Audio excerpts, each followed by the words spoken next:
mau dengarkan firman Tuhan. Saudara yang saya kasihi, James kemarin sudah katakan bahwa corona tidak akan pernah berhenti. Dan itu betul, tidak pernah akan berhenti. Karena corona ini pintu untuk kita masuk di dalam masa-masa yang tidak nyaman. Yang sonanya tidak nyaman, tidak seperti dulu-dulu. Nah, kalau kita sudah sadar seperti ini, kita sudah tahu seperti ini, makanya kita jangan ada di zona nyaman, tapi mari kita serius di dalam Tuhan. Roh Kudus dicurahkan atas kita, seperti Yesaya 61. Dicurahkan atas kita, dan kita diberi tugas. Dan tugas itu berat, saudara yang kekasih. Tugas itu tidak gampang untuk kita. Kenapa saya katakan tugas itu tidak gampang? Karena kita akan memberitakan firman Tuhan. Dan kita akan membangun tembok-tembok yang sudah lama runtuh, berabad-abad runtuh. Kita akan bangun kembali dan kita akan memperbaharui kota-kota yang runtuh juga. Ini bukan pekerjaan ringan. Ini pekerjaan yang berat, saudara yang kekasih.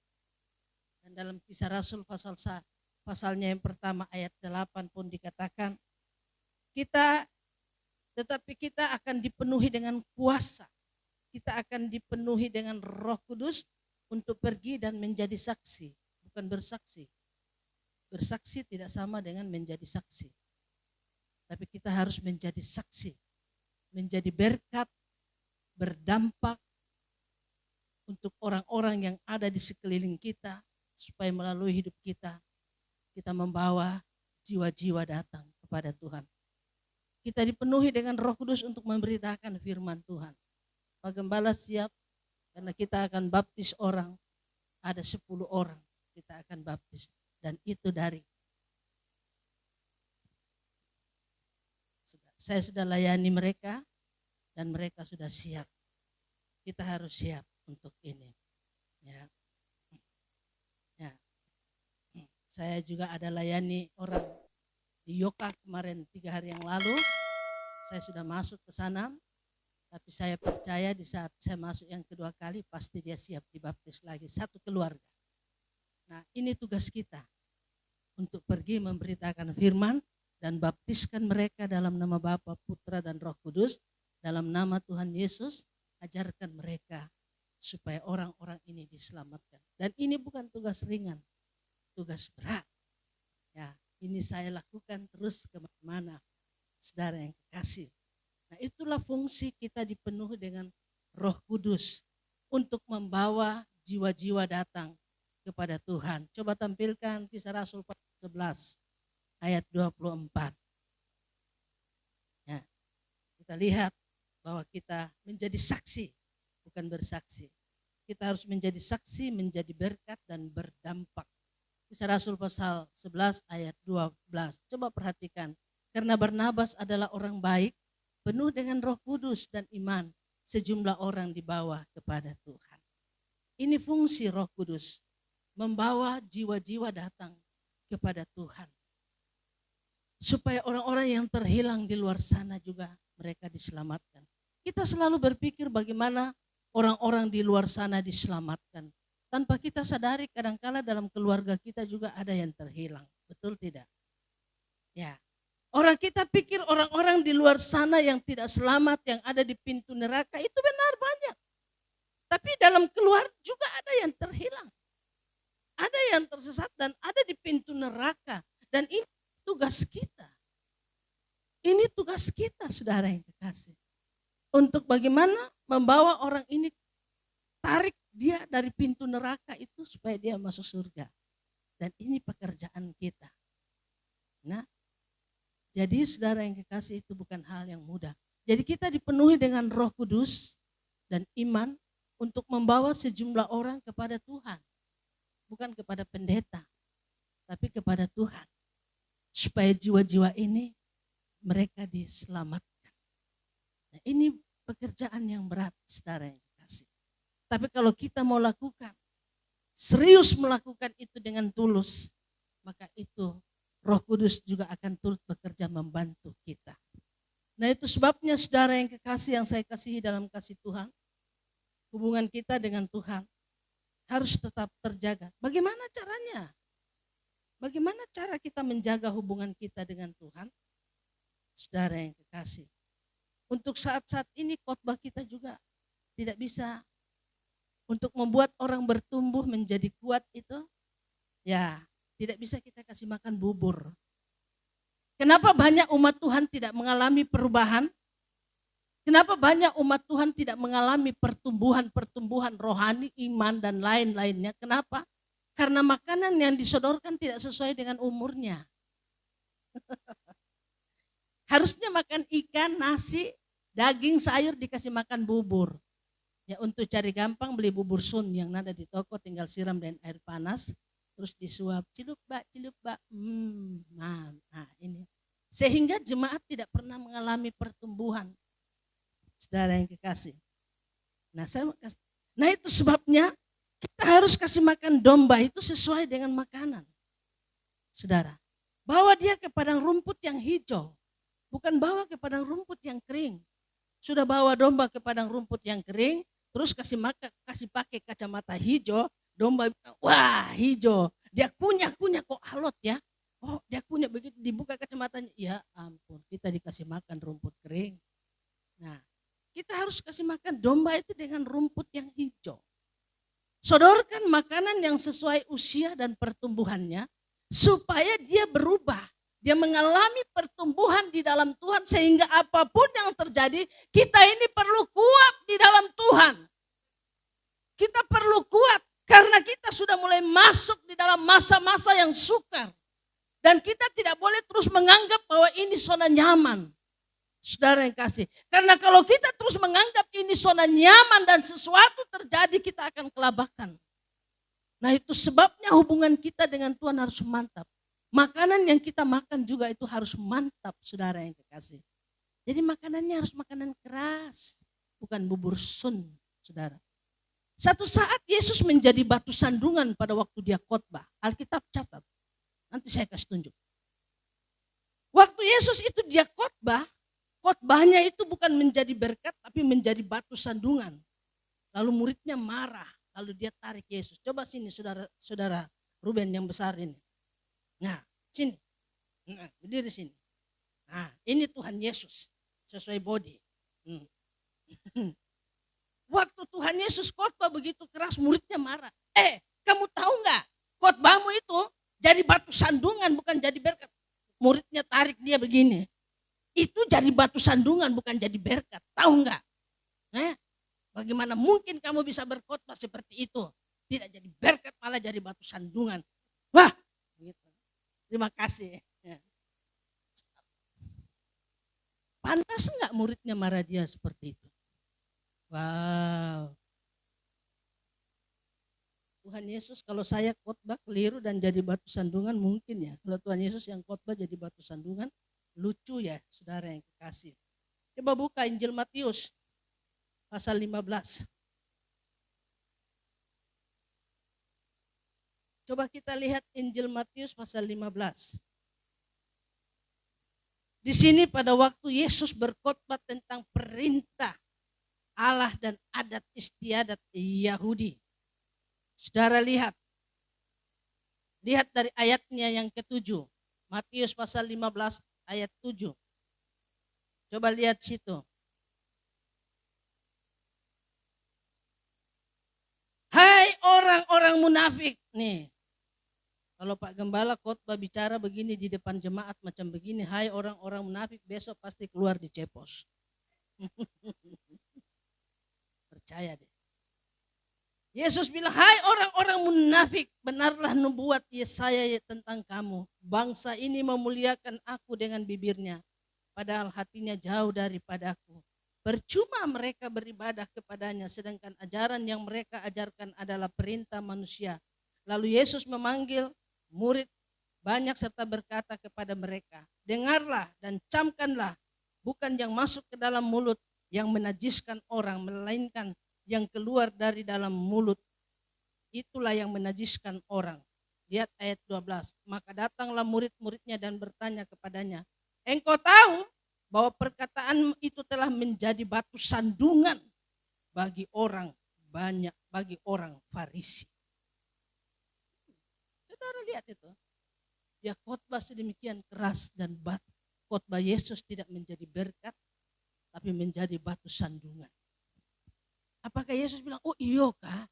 Aduh, saya minta maaf yang sebesar-besarnya. Saya minta maaf karena rupanya khotbah saya jadi batu sandungan, tidak jadi berkat. Tapi lihat jawaban Yesus ayatnya yang ke-13. Jawab Yesus setelah dia dimarahi, dia di situ dikatakan, jawab Yesus, setiap tanaman yang tidak ditanam oleh Bapakku yang di surga akan dicabut dengan akar-akarnya. Hal-hal yang tidak benar dalam hidup kita, hal-hal yang tidak sesuai firman Tuhan, melalui kebenaran firman yang keras jadi batu sandungan itu, maka semua itu harus dicabut. Itulah tujuan firman. Dicabut dengan akar-akarnya keluar dari dalam hidup kita. Makanya kalau ada firman yang keras hamba Tuhan sampaikan di sini, jangan muka kita seperti tahu keinjek. Saudara yang kekasih, karena itu firman Tuhan. Yesus ditarik muridnya dan bilang, kau tahu nggak khotbahmu itu bukan jadi berkat, tapi jadi batu sandungan bagi orang-orang Farisi. Saudara yang kekasih. Nah di situ kita lihat, ini sekarang bukan saatnya kita makan bubur, saudara yang kekasih. Tapi inilah waktunya kita makan makanan yang keras. Nah coba kita lihat dalam Injil Yohanes pasal 6. Coba kita lihat dalam Injil Yohanes pasalnya yang ke-6.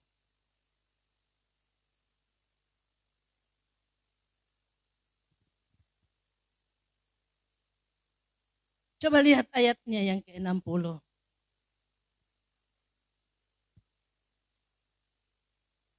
Murid-murid yang mengundurkan diri di Galilea, sesudah mendengarkan semuanya itu dari murid-murid Yesus yang berkata, perkataan ini keras, siapakah yang sanggup mendengarkannya?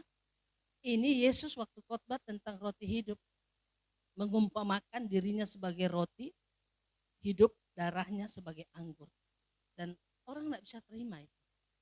Orang bilang gila kali kita makan dagingmu dan minum darah. Saudara yang kekasih. Nah, khotbah ini menjadi batu sandungan bagi orang-orang yang mendengarkan. Itu sebabnya mereka marah. Mereka bilang perkataan ini keras. Khotbah ini keras.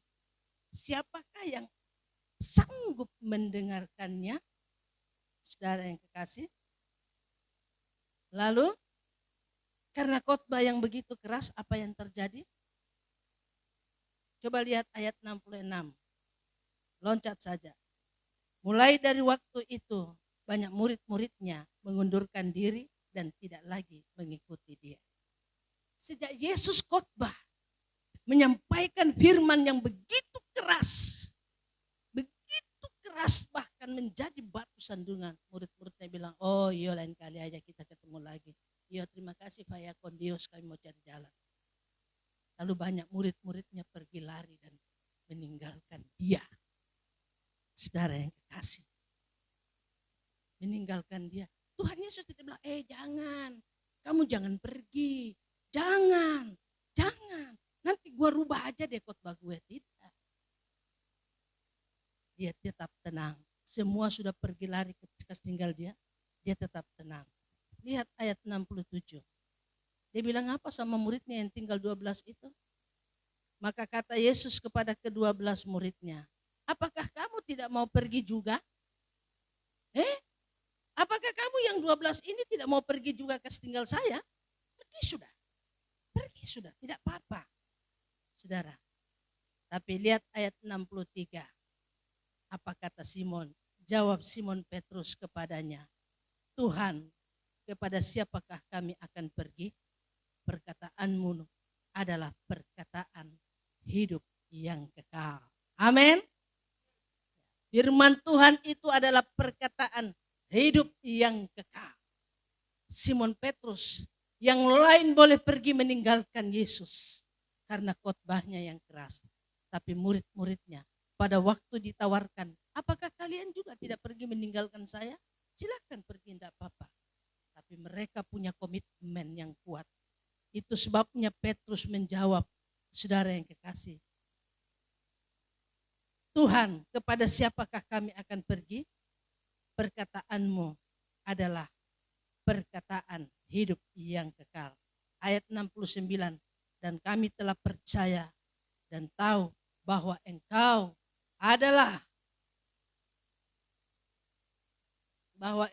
adalah yang kudus dari Allah.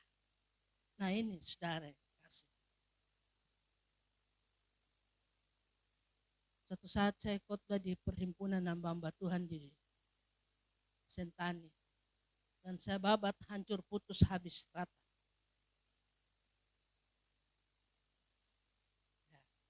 Penginjil toh. Penginjil datang bombardir, nanti urusan selanjutnya Pak Dodi yang urus, yang memperbaiki. Jadi tugas penginjil kan bombardir, hancurkan rata. Urusannya belakang, urusannya hancur rata ini sebentar, itu urusan Pak Gembala, urusan gembala-gembala. Yang penting aku mulai kayak kondios. Rata. Waktu saya sampaikan ini mereka sadar. Iya, betul juga. Itu saudara yang kasih. Jadi waktunya ini kita tidak bisa main-main, tapi kita harus makan makanan yang sesuai dengan usia kita. Kita tidak lagi harus makan bubur, saudara yang kekasih. Tapi ini waktunya kita makan nasi, makanan yang keras. Saudara, pintu sudah terbuka dan kita sedang dipersiapkan untuk masuk dalam penggenapan hukum Allah. Jadi saudara lihat, akan terjadi lockdown kedua di mana rumah-rumah ibadah pun akan ditutup. Saudara itu tidak heran karena memang kitab Daniel sudah catat. Dalam kitab Daniel sudah dicatat bahwa korban sehari-hari dan korban bakaran itu akan dihentikan. Akan dihentikan. Close. Tunggu saja waktunya. Dan kita sedang menuju ke situ. Dan dikatakan dalam Injil Matius 24 ayat 15, dan tempat-tempat kudus akan diduduki oleh orang-orang yang hidup dalam ketidakbenaran. Tempat-tempat kudus akan dinajiskan. Akan dinajiskan, saudara yang kekasih, dikatakan dalam Matius pasal 24 ayatnya yang ke-15. Jadi apabila kamu melihat pembinasa keji berdiri di tempat kudus. Jadi tempat-tempat kudus akan dinajiskan oleh pembinasa keji. Nah itu sebabnya mari kita belajar firman Tuhan. Kita memahami firman itu dengan baik supaya kita mengerti bagaimana hidup ini terus kita bawa kepada Tuhan. Kita dipenuhi dengan Roh Kudus supaya daging kita itu bisa dimatikan. Kita tidak bisa mematikan daging kita dengan kekuatan kita sendiri. Kemampuan kita sendiri. Harus ada unsur Roh Kudus di dalamnya. Baru kita bisa mematikan daging kita sendiri ini, saudara yang kekasih. Roh Kudus itu sama dengan pabrik. Roh Kudus itu sama dengan pabrik, saudara yang kekasih. Dia bisa memproduksi apa saja. Roh Kudus bisa memproduksi mujizat. Roh Kudus bisa memproduksi kuasa. Roh Kudus bisa memproduksi apa-apa saja. Dan tidak terbatas. Karena Roh Kudus itu sama dengan pabrik. Saudara yang kasih. Pabrik memproduksi alat barang-barang untuk dijual. Roh Kudus memproduksi hal-hal untuk keselamatan manusia. Nah itu sebabnya mari kita harus terus belajar bagaimana firman Tuhan itu nyantol di hati kita. Dan kita lewat firman ini kita benar-benar mengalami perubahan. Saya tidak pikir yang lain. Saya cuma berpikir bagaimana saya bawa jiwa-jiwa kepada Tuhan sebanyak-banyaknya. Itu sebabnya saya ke sana kemari. Kesana kemari, tidak pagi, tidak siang, tidak sore, tidak malam. Saya kesana kemari, bawa saya punya kuda besi, pergi dan sampaikan firman Tuhan dan berceritakan tentang baptisan. Dan kita harus, kenapa? Karena ini penting, keselamatan. Baptisan itu keselamatan, saudara yang kekasih. Dan kita harus dibaptis. Yesus dibaptis bukan pada waktu orok, 8 hari dibawa ke bait Allah, lalu dia dibaptis. Tidak. 8 hari dia dibawa ke bait Allah untuk disunat, kemudian dia diserahkan. Kapan dia dibaptis? Umur 30 tahun. Pada waktu dia dibaptis. Lengkap ayatnya. Cuma saya enggak bicara tentang baptisan. Lain kali saya akan bicarakan tentang ini. Supaya semua jemaat yang belum dibaptis Islam, baptis. Saudara yang kekasih, baptis. Nah, ini rahasianya sangat dalam. Dan Tuhan berikan saya hikmat tentang kasus ini. Dan saya berani untuk menyampaikan itu, saudara yang kekasih. Dan kita siap untuk baptis orang.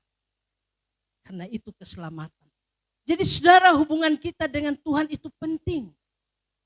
Yang harus kita jaga sekarang hubungan kita dengan Tuhan. Sebab itu mari coba kita buka Kidung Agung pasal 4.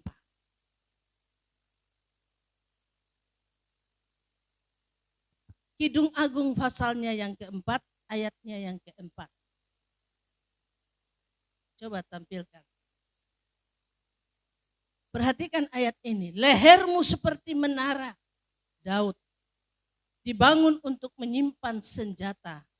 1000 perisai tergantung padanya, dan gada para pahlawan semuanya. Lehermu seperti menara. Tahu artinya ini, saudara? Lehermu seperti menara Daud, dibangun untuk menyimpan senjata. 1000 perisai tergantung padanya, gada para pahlawan semuanya. Saudara pegang leher. Coba pegang lehermu. Apa fungsi leher? Fungsi leher menyambungkan kepala dengan tubuh. Betul tidak? Leher ini berfungsi menyambungkan kepala dengan tubuh.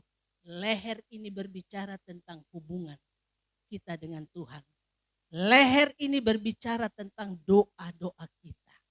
Sepanjang hubungan kita mantap dengan Tuhan, saudara yang kekasih, dan doa kita terjaga di hadapan Tuhan, ya, pujian penyembahan kita terjaga dengan Tuhan, maka kepala dengan tubuh akan terus nyambung. Kemanapun kita pergi, kepala mengikuti. Kemanapun kita pergi, kepala terus akan mengikuti, saudara yang kasih. Tapi kapan kita jadi zombie? Kalau kita enggak berdoa, hubungan kita tidak ada dengan Tuhan. Sehingga kita jalan, tapi kepalanya enggak ada. Enggak tahu kepalanya di mana. Saudara yang kasih. Akhirnya kita jadi kayak zombie. Ya, kayak hantu gitu loh. Nah ini tidak boleh terjadi. Saudara, kenapa banyak manusia tersesat? Kenapa banyak manusia jatuh di dalam hal-hal yang tidak benar? Kenapa banyak manusia hidup dalam ketakutan, kekhawatiran, kecemasan, hidup di dalam kehidupan yang tidak sesuai dengan keinginan Tuhan? Kenapa? Karena dia berjalan setiap hari tanpa disertai dengan kepala, karena hubungannya dengan Tuhan tidak ada. Saudara yang kasih, badannya di mana, kepalanya di mana? Tidak terkontrol. Itu sebabnya kita jalan kelihatannya kita hidup, saudara, tapi sebenarnya kita mati. Hidup kita tidak ada yang kontrol, tidak ada kepala. Makanya orang banyak tersesat, jatuh. Kepalanya enggak ada. Nah itu sebabnya, saudara yang kekasih, hubungan kita dengan Tuhan itu harus tetap terjaga dengan baik. Harus dijaga. Supaya kemana-mana kita pergi, Kristus ada bersama dengan kita. Sehingga kita enggak pernah keliru. Kalau Kristus nempel di sini, saudara yang kekasih, kepala, kita mau begini, ke sini. Nah, kepalanya, sini loh. Ada kepala. Kita mau maju, mundur loh, tuh lobang di muka, ntar kecebur masuk, mampus loh. Kita diatur dengan kepala. Kita mau Jangan, kepala bilang jangan. Nah, kenapa banyak masalah tidak terselesaikan? Kenapa banyak persoalan tidak terselesaikan? Ya, karena badannya di mana, kepalanya di mana. Sulit.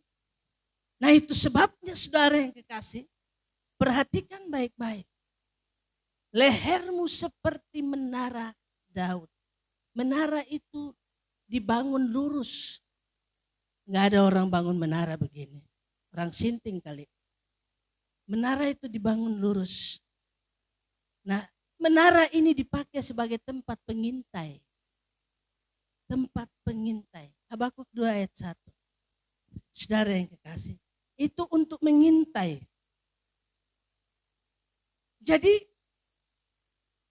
melalui doa kita bisa peka. Kita bisa tahu kondisi-kondisi yang terjadi. Kalau saudara buka di dalam Habakuk pasal 2 ayat 1. Aku mau berdiri di tempat pengintaianku dan berdiri di tegak di menara. Aku mau meninjau dan menantikan apa yang akan difirmankannya kepadaku dan apa yang akan dijawabnya atas pengaduan. Menara pengintai, di sanalah kita mengintai, mengawasi situasi dan kondisi. Di sana pula lah kita menantikan firman apa yang akan disampaikan Tuhan kepada kita. Di sana pula lah, di menara itulah kita menantikan jawab Tuhan atas kita.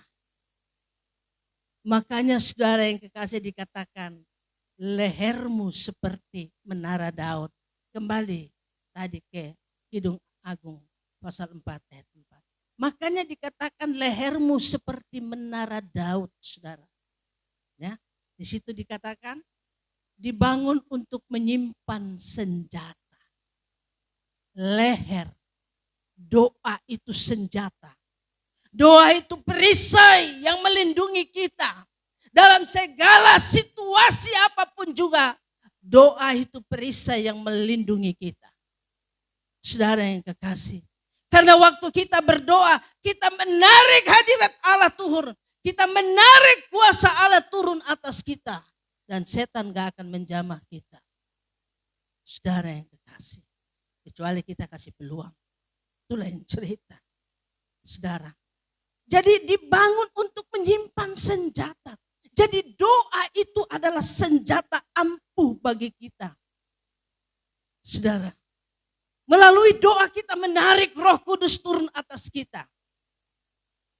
Sehingga saudara yang kasih dengan kekuatan Roh Kudus, kita pergi memberitakan firman Tuhan. Kita menginjil kepada siapa saja saudara yang kekasih. Dan kita bisa membawa jiwa-jiwa itu datang kepada Tuhan. Jadi doa itu perisai yang melindungi. Kalau kita enggak berdoa, itu sama dengan kita berjalan tanpa Kristus. Makanya jatuh bangun dalam situ. Masuk got situ, besok jatuh lagi di got situ. Besok jatuh lagi di got yang sama. Besok enggak tahu masuk di got mana. Karena enggak ada pengontrolnya, saudara. Di situ dikatakan 1000 perisai bergantung. Itu senjata. Jadi kedua itu senjata. Doa itu senjata untuk melawan kekuatan musuh yang kita tidak lihat dengan mata. Ya, Ibu Resti bukan musuh saya. Musuh kita itu yang kita enggak lihat dengan mata. Kita enggak tahu dia ada di mana. Tapi dia musuh, dia ada. Saudara. Nah doa itu yang kita pakai sebagai senjata. Kita harus bawa senjata itu kemana-mana kita pergi, saudara yang kekasih. Kapan dia menyerang kita balas. Kita harus bawa senjata yang canggih. Jangan bawa, musuhmu bawa basoka, kita bawa M16 kuno. 16 tembak. Setan bilang, waduh bolong-bolong deh gue. Setan bilang badan gue bolong-bolong kena pelurunya dia. Cabut, cabut, cabut, cabut, cabut. Biotik masuk, sembuh lagi. Sembuh lagi, beres, aman. Dia. Nah, giliran dia balik nembak kita pakai basoka biar rambut nggak kelihatan. Lanjut Tota, sekarang gua balas lo ya. Lu tadi pakai 16 ya, goblok. Nah sekarang gua balas, lu berdiri. Lalu dia meleser, dia tembak pakai basoka. Tembak saudara Ruben basoka. Dar! Biar rambutnya nggak kelihatan, biar kukunya nggak kelihatan, habis. Harusnya kita balik. Musuh bawa M16, kita bawa basoka. Gitu caranya. Nah, itu senjata. Doa itu senjata. Doa itu perisai. Dan dikatakan di situ saudara yang kekasih, gada para pahlawan. Itu gada. Senjata perang orang tempo dolo yang bulat begini, baru kepalanya banyak duri-duri. Itu dorang pikul. Satu kali pentung begini langsung mati. Jadi doa itu senjata, perisai, gada. Nah itu sebabnya kita jangan putus dari hubungan kita dengan Tuhan. Supaya kemana kita pergi, Tuhan menyertai kita. Kemana kita pergi, Tuhan menyertai kita. Saudara yang kekasih. Jadi itu sebabnya leher. Doa itu menghubungkan antara kepala dengan tubuh. Supaya kita tetap menyatu. Tujuannya untuk apa? Coba buka dalam 1 Korintus pasal 6. Hubungan yang kita bangun itu. 1 Korintus pasalnya yang ke-6. Tampilkan ayat 17. 1 Korintus pasal 6 ayatnya yang ke-17 tampilkan. Tetapi siapa yang mengikat dirinya pada Tuhan menjadi satu roh dengan Tuhan. Amin. Ini hebat, ini luar biasa. Jadi doa itu alat pengikat. Kalau kita terus membangun hubungan dengan Tuhan, kalau kita terus membangun hubungan dengan Tuhan, itu serius secara kontinu saudara yang kekasih, maka kita akan mengikat diri kita pada Tuhan sehingga kita bisa menjadi satu roh dengan Tuhan. Bisa bayangkan menjadi satu roh dengan Tuhan. Saudara yang kekasih. Layani seseorang. Lalu saya bilang begini. Dia bicara lalu saya tatap dia seperti saya tatap saudara Ruben begini. Saya bilang, Pak, lihat saya. Lihat mata saya. Lalu saya lihat dia. Waktu orang ini saudara yang kekasih, saya seperti masuk di dalam dia. Seperti saya masuk di dalam dia dan saya seperti menyerap semua yang ada di dalam dia. Lalu saya ambil. Saya diam. Waktu dia ngomong, saya bilang, stop. Kau jangan ngomong bohong di depan saya. Saya tahu. Lalu saya mulai bicara A, B, C, D. Langsung dia terdiam. Betul? Betul, Ibu. Kenapa tadi kau bicara lain? Saya takut. Oh, ketakutanmu kau harus berbohong sama saya. Dan saya mulai lumat orang itu. Kau tidak bisa tipu saya. Saya lihat matamu. Sekali saya lihat kau, saya bisa serap kamu. Dan saya bisa tahu. Langsung saya konseling dia. Hari itu dia bertobat. Bertobat. Maaf, saya janji. Urusan janji sama Tuhan bukan dengan saya. Oke? Saudara yang kekasih. Saya layani seorang ibu. Dia mau bikin diri gila dan ini dan itu. Saya bilang, ibu jangan lihat mana-mana. Lihat saya.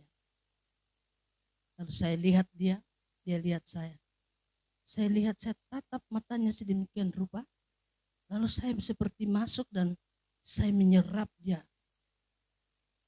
Sesudah itu saudara yang kekasih, saya tanya dia. Saya langsung bilang, ibu kalau stres karena ada masalah dan ini dan itu, jangan pelampiasannya seperti ini. Kalau ibu stres karena ada masalah, ceritakan. Dan kami akan carikan solusi buat ibu, supaya ibu ditolong Tuhan. Tapi jangan ekspresinya seperti ini. Jangan seperti ini. Karena yang saya tahu yang ibu lakukan itu adalah untuk menutupi apa yang ibu alami saat ini. Dia langsung gak berani bicara. Dia kayak kucing kaskado jatuh di got. Main-main kau sama saya dalam hati saya. Saya konseling dia. Keterbukaannya membuat dia akhirnya ditolong Tuhan pada saat itu. Dan saya bilang, kau harus siap dibaptis. Siap. Lu boleh tipu orang lain, lu jangan coba-coba tipu saya. Gak mempan. Sudah. Dan dia siap dibaptis. Saudara yang kasih. Saya melayani kiri kanan bawa motor. Saudara pikir dapat doi? Nehi muhabbaka. Nehi maninya. Tapi saya tidak tergiur. Dalam hati saya bahagia karena dia siap dibaptis. Uang tidak bisa dibandingkan dengan kesiapannya dia untuk membaptiskan diri. Oke? Ya. Nah ini tugas kita. Saudara yang kekasih. Itu sebabnya mari kita mengikat diri dengan Tuhan. Kita satu roh dengan Tuhan. Kalau kita satu roh dengan Tuhan, kita bisa melakukan apa saja. Kita bisa melakukan apa saja. Ada seorang anak muda terinfeksi. Saudara yang kekasih. Lemas dan ini dan itu. Kau mau sembuh kapan? Kapan mau sembuh? Kalau hari ini, besok, lusa, saya mau sembuh sekarang. Jadilah sesuai dengan imanmu. Saudara, itu penyakit maut. Itu terinfeksi. Saudara yang kekasih, jadilah sesuai iman. Saya berdoa, saya bilang lihat sini baik-baik. Jangan kau main-main dengan saya. Sudah itu? Oh, siap? Nah, ya, saya berdoa. Dan Tuhan tolong dia. Saudara lihat. Pelayanan harus disertai dengan Roh Kudus. Sebab pelayanan yang disertai dengan Roh Kudus pasti disertai dengan tanda-tanda juga. Pasti disertai dengan mujizat juga. Saudara yang kekasih. Pasti disertai dengan tanda-tanda dan mujizat. Itu sebabnya Tuhan bilang sama muridnya, jangan kamu pergi kemana-mana sebelum kamu dipenuhi dengan Roh Kudus. Dan mereka menantikan Roh Kudus itu dalam persekutuan doa. Sampai Roh Kudus itu dicurahkan. Setelah Roh Kudus dicurahkan atas mereka, baru mereka pergi ke sana kemari melayani pekerjaan Tuhan dan disertai dengan tanda-tanda, heran, tanda ajaib, mujizat, kesembuhan, kebangkitan orang mati dan lain-lainnya, saudara yang kekasih. Itulah fungsinya kita dipenuhi dengan Roh Kudus. Supaya pelayanan kita disertai dengan tanda. Ya. Pemberitaan firman tanpa mujizat nol. Orang tidak bisa percaya. Itu sebabnya kita harus serius di dalam Tuhan. Jangan lupa kalau kita kemana bawa itu kepala. Bawa, harus terus bersama dengan kepala. Kepala, nanti kepala mute, layani dia. Nanti aku yang beresin dari belakang. Layani. Selebihnya bagian kepala. Saudara. Jadi di sini kita lihat siapa yang mengikat diri dengan Tuhan akan menjadi satu roh dengan Tuhan. Saudara, itu Alkitab bilang. Makanya hubungan kita dengan Tuhan itu harus selalu dijaga. Dijaga dengan baik, saudara yang kekasih. Imamat pasal 6, tampilkan.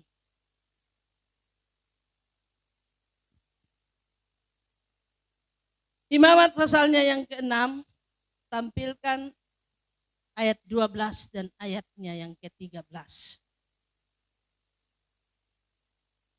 Lihat ayat 12. Api yang di atas mezbah itu harus dijaga. Garis bawahi kata harus. Harus dijaga. Supaya api itu bisa terus menyala. Jangan biarkan padam. Jangan. Tiap-tiap pagi imam harus menaruh kayu di atas mezbah.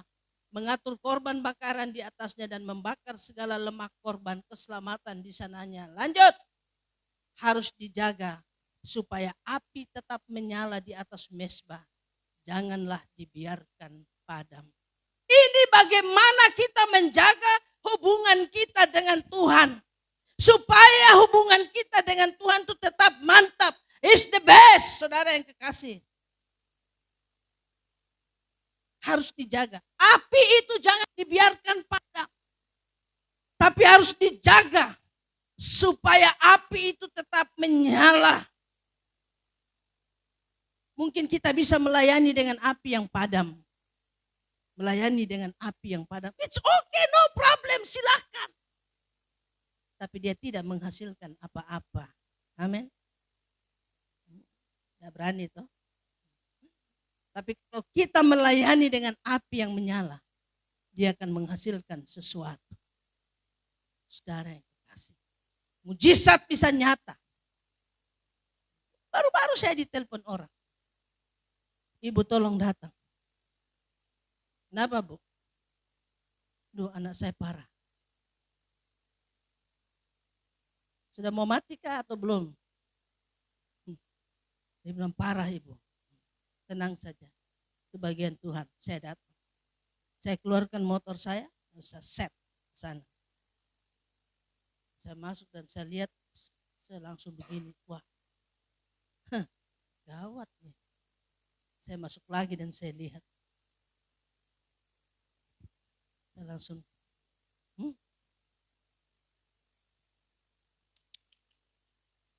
saya bilang. Suara hatiku berkata, ini bagian. Yes. Langsung saya bilang, doa. Saya masuk, saya bilang, orang tua, saya masuk, saya berdoa. Dalam nama Yesus. Saya aminkan doa saya semua selesai. Hanya beberapa detik, anak itu bangun. Saudara, tidak butuh menit, hanya beberapa detik. Anak ini bangun. Langsung, Mama. Itu kalau kita dipenuhi Roh Kudus, pelayanan disertai dengan tanda. Makanya jangan biarkan api itu padam. Harus dijaga itu api. Supaya tetap menyala di atas mezbah. Jangan dibiarkan padam. Seperti tadi saya katakan. Kita mungkin bisa melayani dengan api yang padam. It's okay, no problem, silakan. Tapi tidak menghasilkan apa-apa. Tapi kalau kita melayani dengan api yang menyala, mujizat nyata. Karena Tuhan ada di situ, saudara yang kekasih. Karena Tuhan akan melakukan bagiannya di situ. Itu pelayanan, saudara yang kasih. Jadi tidak main-main. Makanya dalam hidup ini harus banyak yang kita restorasi. Banyak yang harus kita perbaiki. Yeremia 7 ayat 3 tampilkan. Banyak yang harus kita perbaiki. Banyak yang harus kita restorasi. Yeremia pasal 7 ayatnya yang ketiga. Kita lihat ini saudara yang kasih. Perhatikan ayat ini. Beginilah firman Tuhan semesta alam. Allah Israel. Perbaikilah tingkah langkahmu dan perbuatanmu. Maka aku mau diam bersama-sama kamu di tempat ini. Amin. Mantap. Harus ada perbaikan. Harus ada perbaikan. Ini Alkitab loh. Saya enggak bicara dari pikiran saya. Harus ada perbaikan demi perbaikan. Untuk membuat Tuhan diam bersama kita di tempat ini. Untuk membuat Tuhan diam bersama kita dalam keluarga, dalam rumah tangga, dalam pekerjaan, dalam apa saja. Perlu ada perbaikan. Karena Tuhan tidak bisa diam di tempat yang tidak baik menurut dia. Harus diperbaiki. Sebab itu dia katakan, beginilah firman Tuhan semesta alam Allah Israel. Perbaikilah tingkah langkahmu dan perbuatanmu. Maka aku mau diam bersama kamu di tempat ini. Kalau Tuhan ada bersama kita, di sini, di rumah, di mana saja. Mujizat juga ada di situ. Kuasa Allah ada di situ. Maka semua yang ada pada Tuhan ada di situ juga. Kita nggak perlu takut, nggak perlu khawatir. Kemarin saya berdoa, Tuhan, ini anak sudah lulus. Sekarang mau masuk SMP butuh biaya. Begitu saya amin, hitungan 5 menit orang datang antar amplop sekian juta buat saya. Sudah lihat? Diantar saya uang sekian juta untuk biaya anak ini. Dari pendaftaran, baju, buku, semua sampai kos kaki, sepatu. Selesai persoalan.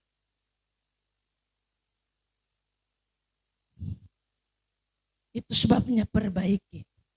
Kalau Tuhan diam di sini ada mujizat. Di sini ada kuasa Allah, di sini ada lawatan Allah, di sini ada hadirat Allah, di sini ada kemuliaan Allah dan lain-lainnya. Tapi intinya itu saudara yang kekasih. Hubungan kita dengan Tuhan harus selalu diperbaiki. Harus selalu direstorasi. Supaya kita menjadi akrab. Supaya kita menjadi karib. Tampilkan Imamat 10 ayat 3. Supaya kita menjadi karib dengan Tuhan. Supaya kita menjadi akrab dengan Tuhan. Kenapa kita harus membangun hubungan dengan Tuhan terus-menerus secara kontinu? Apa? Supaya hubungan kita dengan Tuhan itu tidak renggang. Berkatalah Musa kepada Harun, inilah yang difirmankan Tuhan kepada orang yang karib, akrab kepadaku, kunyatakan kekudusanku. Dan di muka seluruh bangsa itu akan kuperlihatkan kemuliaanku. Tuhan akan perlihatkan kemuliaannya bagi kita. Tuhan akan menyatakan kekudusannya bagi kita. Kalau kita karib, kita akrab, kita bersahabat dengan Tuhan. Amin. Yes. Ini Alkitab. Saudara yang kasih. Nah itu sebabnya kita perlu libatkan Tuhan dalam setiap hidup kita, saudara yang kekasih. Lehermu seperti menara Daud dibangun untuk menyimpan senjata 1000 perisai tergantung padanya dan gada para pahlawan semuanya. Kita tidak cukup kuat, kita tidak cukup pintar untuk menjalankan hidup ini sendiri tanpa campur tangan Tuhan ya. Saya ulangi, kita ini tidak cukup kuat, kita ini enggak cukup pintar untuk menjalankan hidup kita sendiri tanpa ada keterlibatan Tuhan di dalamnya. Dan jangan kau anggap kau hebat. Tuhan putar satu saraf terkecil saya dalam tubuh langsung mengong lu. Jangan main-main loh. Kita enggak cukup kuat.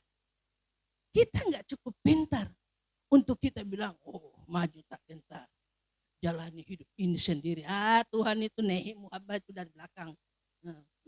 Boleh saja begitu, tapi ujung-ujungnya satu saat kau akan cari orang itu. Satu saat kau akan cari Tuhan. Selayani orang ini satu kali. Di rumah sakit dok 2 dalam ICU.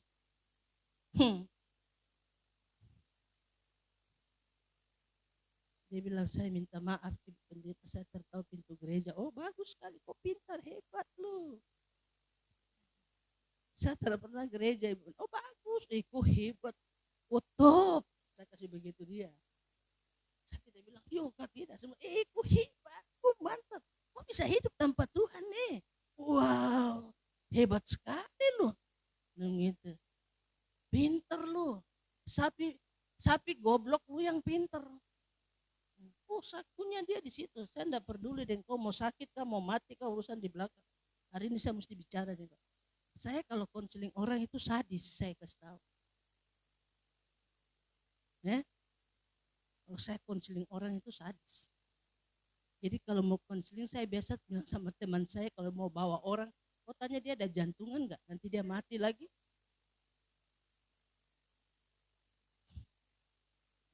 Pinter lu, hebat.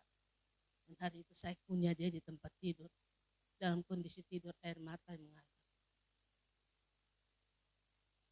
Kenapa kau cari saya? Kenapa cari pendeta lu? Kan Tuhan enggak penting buat kamu. Kenapa sekarang kau cari pendeta? Coba tampilkan Sakaria 7 ayat 13. Sakaria pasal 7 ayat 13. Coba tampilkan. Kenapa sekarang kau cari pendeta? Kenapa sekarang cari Tuhan? Baru tahu lu ya. Sakunya dia selesai langsung dia diam. Tinggal air matanya di sini keluar. Sininya keluar. Apapun yang kau mau buat di dunia ini, ujung-ujungnya kau akan cari Tuhan. Mengerti kamu? Karena ujung daripada hidupmu kau akan berjumpa dengan dia di sana. Dan orang itu menentukan lu surga atau neraka. Ngerti lo? Iya. Dan tadinya dia persis kucing kaskado jatuh di got. Coba lihat. Seperti mereka tidak mendengarkan pada waktu dipanggil, demikianlah aku tidak mendengarkan pada waktu lu panggil gue. Mau main-main? Ya Ben, lu mau pergi aja ya, nggak apa-apa.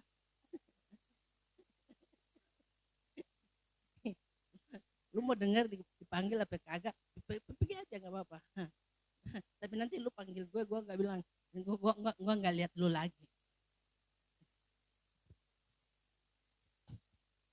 Giliran kita manggil Tuhan, nanti Tuhan bilang, waktu lu sehat lu di mana? Waktu lu kuat lu di mana? Waktu kamu diberkati kamu di mana? Waktu pangkatmu hebat, waktu kamu begini, kamu di mana? Saya panggil kau nggak dengar saya, Giliran selang sudah di hidung baru manggil gue, Epen kah? EGP. Itu loh Alkitab. Jangan main-main.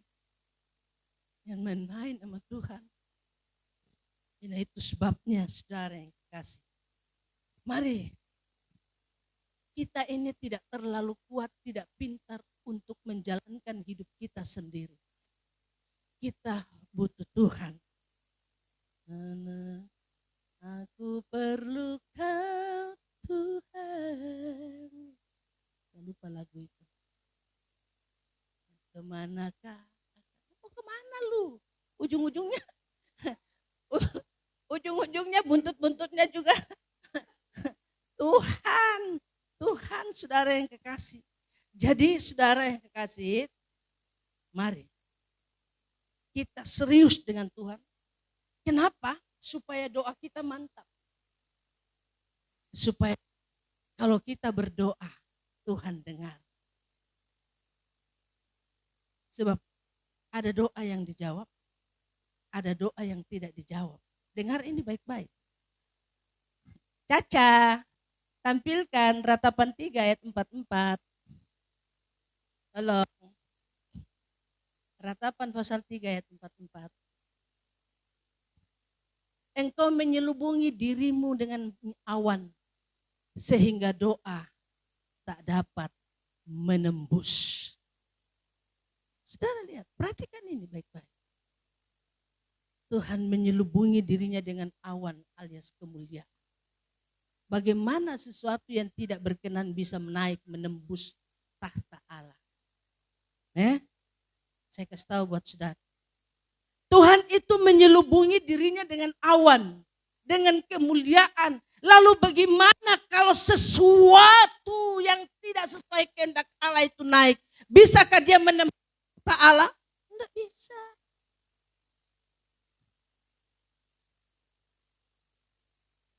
Sapi goblok, jangan kita ikut-ikutan jadi goblok kayak sapi.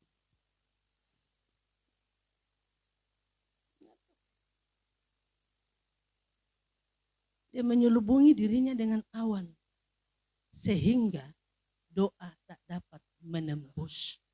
Semua yang kita lakukan, waktu kita berdoa, waktu kita memuji menyembah Tuhan, waktu kita baca Alkitab, waktu kita beribadah, waktu kita melayani, waktu kita jadi WL, main musik, berkhotbah dan lain-lainnya.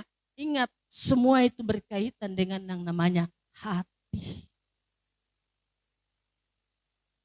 Semua itu berkaitan dengan hati. Hati. Itu sebabnya Amsal pasal 4 berkata ayat 23.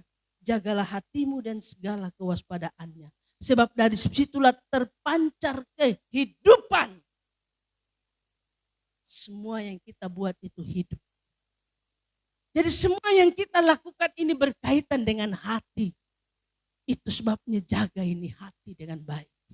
Hati ini pengadilan tertinggi dalam hidup kita. Hati ini rumah Tuhan. Hati ini tahta Allah. Harus dijaga kekudusannya. Harus dijaga kebersihannya. Saudara yang kekasih.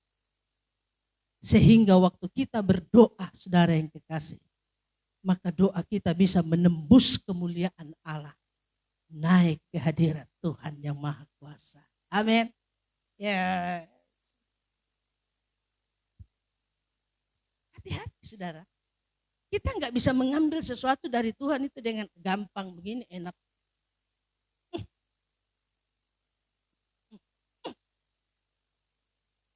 Nggak bisa. Kita nggak bisa mengambil milik Tuhan seenaknya. Nggak bisa. Itu sebabnya tangkap firman Tuhan. Tangkap itu firman Tuhan. Saudara yang kekasih. Tangkap Alkitab. Kalau kita mau mengambil sesuatu dari Tuhan, kita harus tahu strateginya. Saya mau mengambil sesuatu dari seseorang, saya harus tahu strateginya. Jangankan kata ngambil, mau minjem saja harus tahu strateginya. Bongkok-bongkok dulu. Betul enggak? Apalagi lu mau ngambil milik Tuhan. Seenaknya. Enak aja. Tuhan bilang, enggak sopan lu. Bawa sini kembali.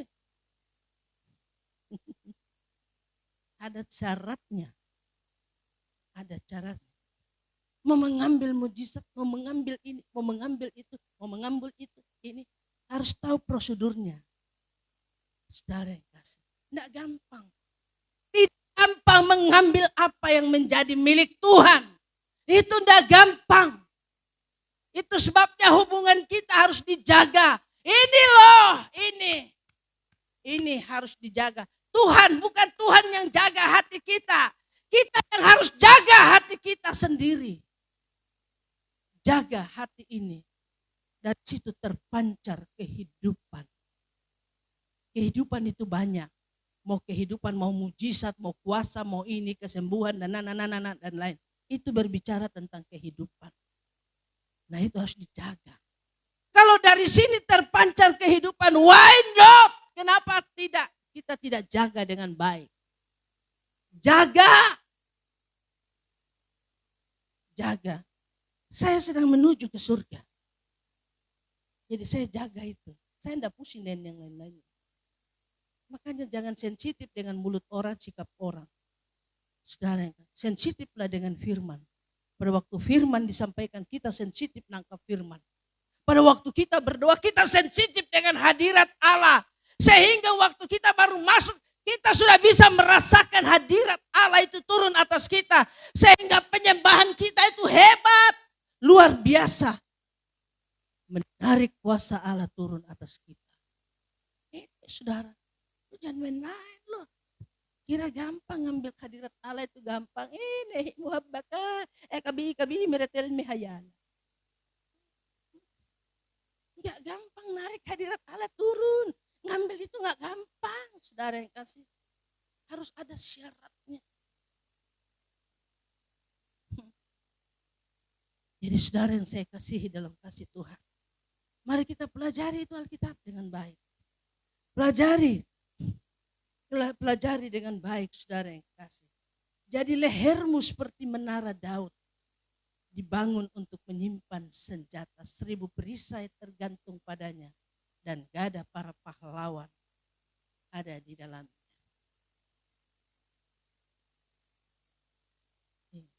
Jadi ini leher, jaga ya, supaya kita nggak jadi zombie. Jalan. Kepala di mana? Jalannya sembrono, nabrak sana, nabrak sini, nabrak sono, kocar kacir, nggak karuan. Biar di altar, ada di altar tapi nggak karuan, sono, sini. Penyembahannya nggak karuan. Saya kasih tahu rahasia penyembahannya. Dengar sini baik-baik. Dengar. Yang batuk-batuk itu stop supaya bisa dengar. Dengar. Penyembahan kita, kalau fokusnya bukan Tuhan, itu penyembahan berhala. Itu enggak, Pak? Kita menyembah Tuhan, it's okay. Raru naik, it's okay, good. Tapi kalau tidak terfokus kepada Tuhan penyembahan itu, maka itu hanyalah sebuah penyembahan berhala. Itu sebabnya kalau kita menyembah Tuhan itu fokus. Fokus kepada Tuhan. Supaya kita tidak menjadi penyembah berhala dalam gereja. Jadi penyembah berhala di rumah dan di lain-lain. Fokus. Ini penting loh. Karena saya tahu. Orang bisa menyembah tapi ininya lari sana sini. Enggak fokus. Nah, mulai hari ini hati-hati. Jaga hatimu dan segala kewaspadaan. Karena di situ terpancar kehidupan. Penyembahan boleh. Ingat baik-baik, penyembahan. Waktu kita mau masuk menyembah Tuhan, hadirat Tuhan, ingat baik-baik. Harus fokus, baik, fokus kepada Tuhan. Karena kalau tidak terfokus kepada Tuhan penyembahan ini, maka itu bukan menyembah Tuhan, tapi itu penyembahan berhala. Tahu akibatnya? Itu sudah. Jadi saudara yang saya kasihi dalam kasih Tuhan. Firman ini menolong kita. Membantu kita menjadi kuat. Supaya kita kuat di dalam Tuhan. Menghadapi era-era yang ada ke depan. Pintu sudah terbuka dan kita sedang digiring masuk di dalam masa-masa kesukaran itu. Saudara yang kasih. Dan ini tidak akan berhenti. Tidak akan berhenti sampai seluruh kebenaran Alkitab ini digenapi. Orang lain punya tidak tahu digenapi, tidak digenapi. Tapi kalau ini pasti karena ini Allah. Ini adalah Allah. Dan dia pasti menggenapi firman-Nya. Hubungan dengan Tuhan dijaga. Nih, pegang leher. Nih, dijaga. Supaya kita tetap mantap di hadapan Tuhan. Amin. Tuhan memberkati. Pemain musik naik.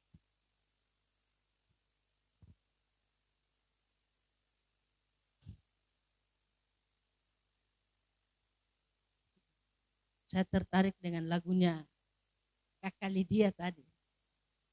Kita angkat lagu itu.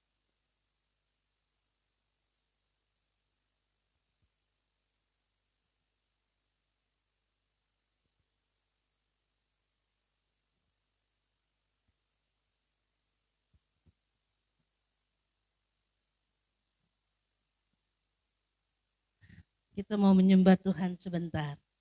Fokus.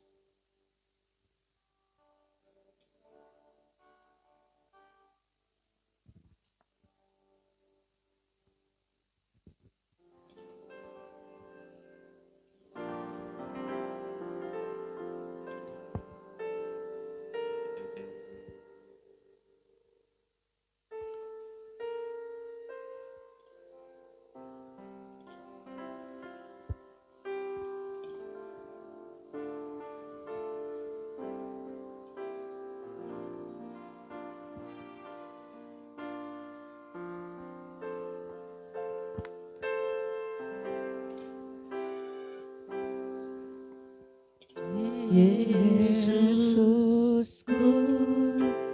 penyelamatku, tiada yang seperti Engkau. Yes. Setiap hari Amin. ku memuji Amin. keajaiban kasih-Mu. Amin. Penghibur, pelindung, menara kekuatan, biarlah semua yang bernafas tak berhenti menyembah-Mu. Bangkit berdiri. Nyanyi dan bersoraklah bagi Dia. Amin. Puji dan hormat kuasa bagi Raja. Haleluya. Gunung tunduk, laut bergelora mendengar nama-Mu. Ku bersuka atas perbuatan-Mu, selamanya ku kasihi Engkau Tuhan. Tiada janji seperti yang ada padamu.